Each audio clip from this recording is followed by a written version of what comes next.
샬롬, 유선생의 구속사 천국열차, 유도순 목사님의 신구약 성경 파노라마를 낭독하는 시간입니다. 지금은 에베소서 파노라마 1장 20절에서 23절까지입니다. 교회의 머리 되시는 그리스도.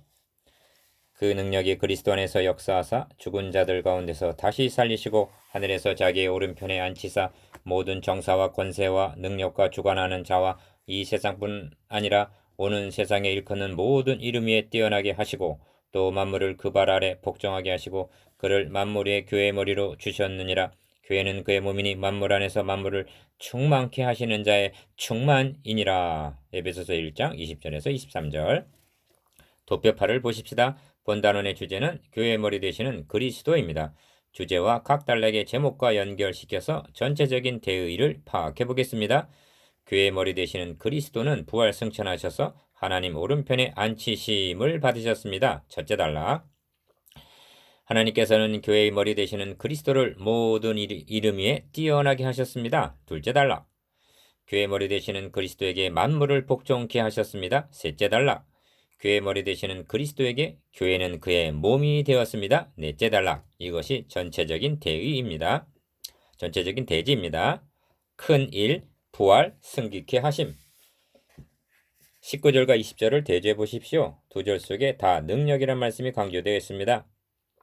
19절의 능력은 믿는 우리에게 베푸신 능력이고 20절의 능력은 그 능력이 그리스도 안에서 역사하셨다고 말씀하고 있습니다. 그 두 능력이 동일한 능력이요 하나님의 능력임을 역설하고 있습니다. 로마서 8장 11절을 보시면 예수를 죽인 자 가운데서 살리신 이의 영이 우리 안에 거하심에 그 동일한 영으로 말미암아 너희 죽을 몸도 살리시리라고 말씀하고 있습니다. 주님을 살리신 능력과 우리를 살려주신 능력이 동일한 능력이요 주님을 영화롭게 하신 영과 우리를 영화롭게 해주실 영이 동일한 영이라는 말씀입니다. 그 능력이 주님에게서 어떻게 역사하셨는지 구체적으로 살펴보겠습니다. 1. 예수를 살리신 능력. 그 능력이 예수를 죽은 자 가운데서 다시 살리셨다는 것입니다. 그 능력이 하늘에서 자기의 오른편에 앉히셨다는 것입니다. 이것이 첫 단락의 핵심입니다. 지금 사도의 의도는 주님의 부활 승기를 증거코자 하는 것이 목적이 아닙니다. 믿는 우리에게 베푸신 능력의 지극히 크심이 어떠한 것인가를 에베소 성도들에게 알려주기 위해서 우리를 살리신 영이 그리스도를 살리신 영과 동일한 영임을 예증하기 위해 20절에서 23절까지는 부과된 것입니다. 그러므로 1장 19절은 2장 1절과 연결되고 있습니다. 여기서 유념할 것은 주님의 부활과 승기가 임기응변식으로 이루어진 것이 아니라는 점입니다. 주님의 부활은 주의 거룩한 자로 썩지 않게 하실 것임이니라 하고 시편 16편 10절 예언하신 바이며 주의 승귀는 내가 너의 원수로 발등상 되게 하기까지 너는 내 우편에 앉으라 하셨도다 하고 시편 110편 1절 예언하신 성취였던 것입니다. 작으니 오른편에 앉히신 능력. 그런데 여기에는 하나님의 비밀의 경륜이 들어있는 것입니다. 1장을 주의 깊게 보십시오. 바울 신학의 핵심이라고 말할 수 있는 그리스도 안에 즉 그리스도가 얼마나 강조되어 있는가를 보게 될 것입니다. 1절, 3절, 4절, 6절, 7절, 9절, 10절, 12절, 13절, 15절 우리를 그리스도 안에 집어넣어 주신 분은 하나님이셨습니다. 그러면 어떻게 되는 것입니까? 그리스도께서 죽으셨을 때에 우리 옛사람도 함께 죽고 그리스도께서 살아나셨을 때 우리도 새 사람으로 살리심을 얻었으며 그리스도께서 승기하사 하나님 오른편에 앉히셨을 때 우리도 그리스도 안에서 함께 앉히셨다는 놀라운 신비를 대하게 되는 것입니다. 그러므로 부활 승기케 하심은 그리스도에게만 한정된 것이 아니라 그리스도 안에 있는 우리들에게도 동일하게 해당되는 말씀입니다. 그래서 교회는 그의 몸이라 하십니다. 머리만 부활 승기하신 것은 아닙니다. 머리와 함께 몸도 같이 갑니다. 그러므로 또 함께 일으키사 그리스도 예수 안에서 함께 하늘에 앉히시니 하는 2장 6절 경이로운 말씀을 듣게 됩니다. 우리 미천한 것들은 이 말씀을 이해하기에는 감당 못하고 다만 아멘 할 뿐입니다. 이 뛰어나게 하심. 우리에게 베푸신 능력의 지극히 크신 동일한 능력이 그리스도에게 역사하사 세 번째로 모든 정사와 권세와 능력과 주관하는 자와 이 세상뿐 아니라 오는 세상에 일컫는 모든 이름 위에 뛰어나게 하셨다고 말씀합니다. 21절 모든 정사와 권세와 능력과 주관자란 표현은 흔히 천사들을 가리키는 말입니다. 모든 천사보다 뛰어나게 하셨습니다. 히브리서 1장 14절에서는 모든 천사들은 부리는 영으로서 구원 얻을 후사들을 위하여 섬기라고 보내심이 아니뇨 하고 말씀합니다. 천사들이 우리들을 수종듭니다. 어떻게 이런 일이 가능합니까? 머리 되시는 그리스도께서 모든 이름 위에 뛰어나게 되셨기 때문에 몸도 머리와 함께 영광을 얻게 된 것입니다.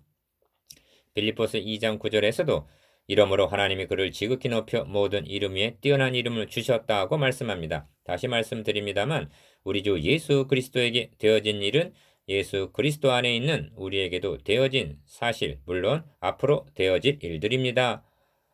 많은 이미 되어진 것이나 다름이 없는 기정사실이라는 점입니다.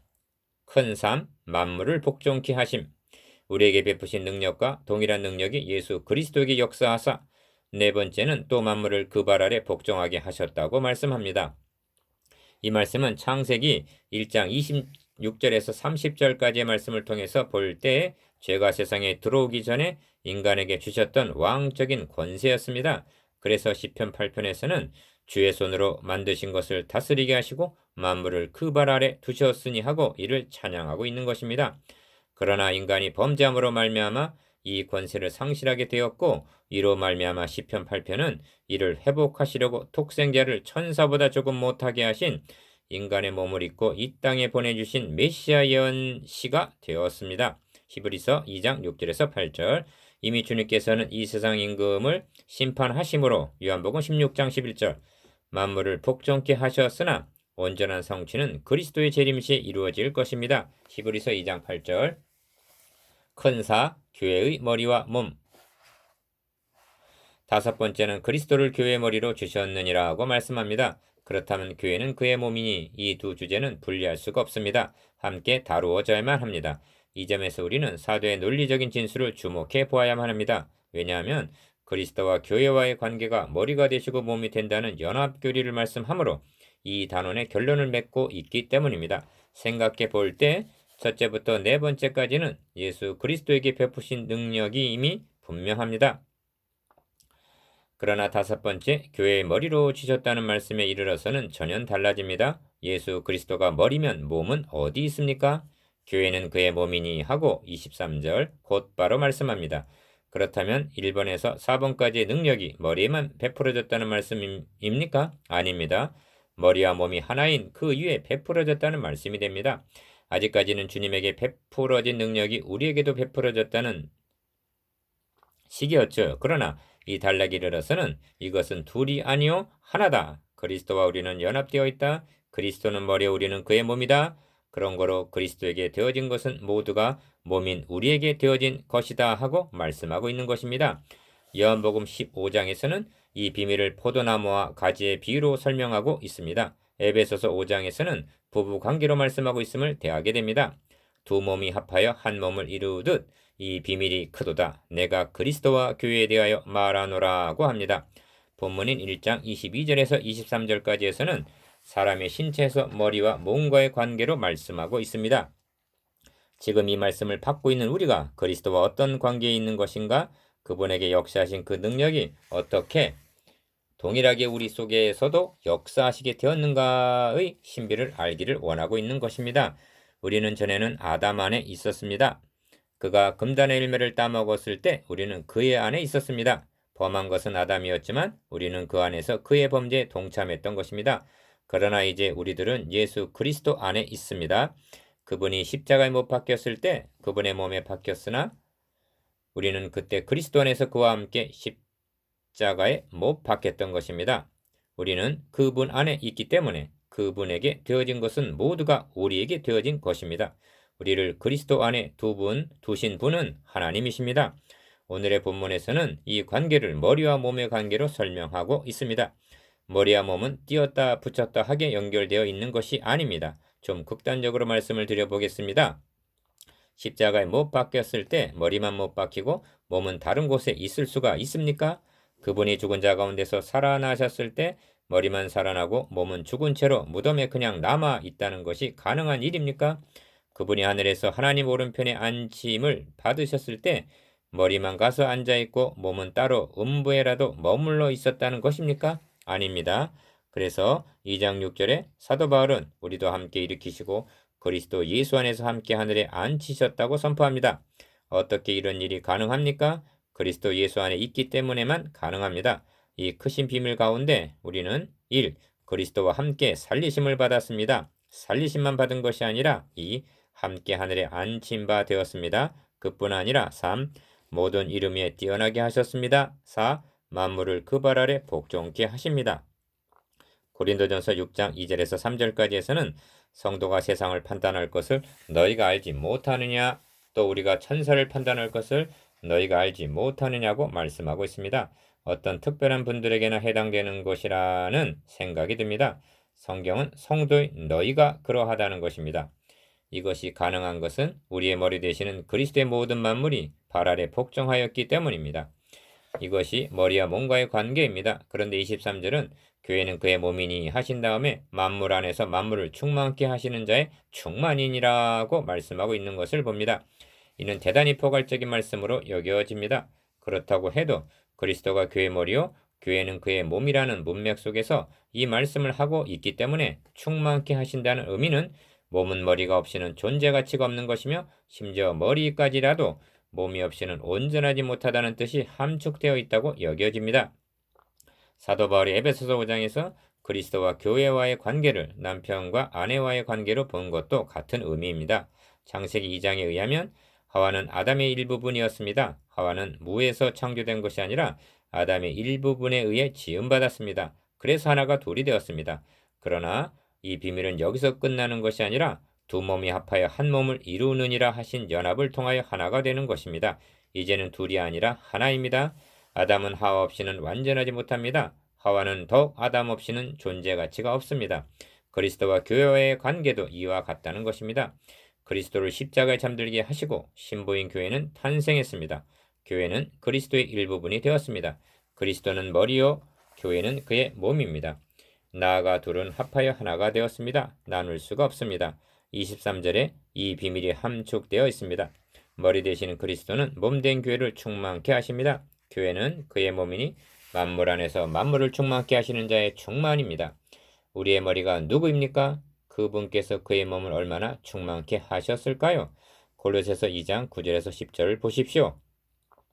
그 안에는 신성의 모든 충만이 육체로 거하시고 너희도 그 안에서 충만하여졌으니 그는 모든 정사와 권세의 머리이시라고 말씀합니다. 여러분, 머리의 충만이 몸까지도 충만해졌습니다.